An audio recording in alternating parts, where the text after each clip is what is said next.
Welcome to our channel. Today we how to register with EnergySage to compare home charger quotes. Easy tutorial step by step clearly. To begin, open your web browser and go to the EnergySage website. Once the page loads, look for the Get Started button, typically located on the home page. Click on the Get Started button to initiate the registration process.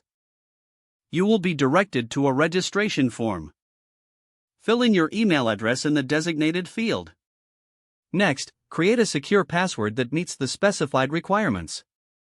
After entering your password, input your first and last name in the appropriate fields. Now, provide your zip code to help customize your experience.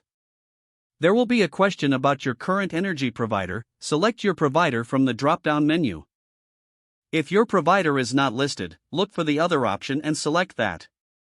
Scroll down to indicate whether you own or rent your home.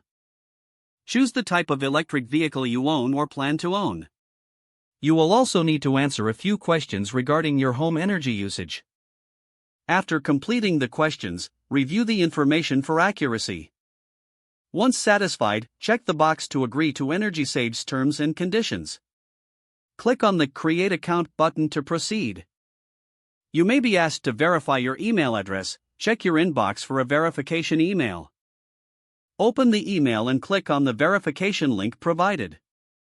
After verifying your email, return to the EnergySage website. Log in using your newly created email and password.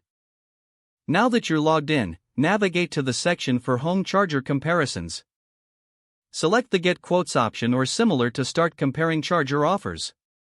Input any additional information requested to refine your quote results. You will be presented with various quotes based on your specifications. Review the quotes carefully and take note of key features and costs. Select the options that suit you best for further details. Finally, follow any additional prompts to connect with providers if needed. If the page does not load, refresh the browser or try again in a private or incognito window.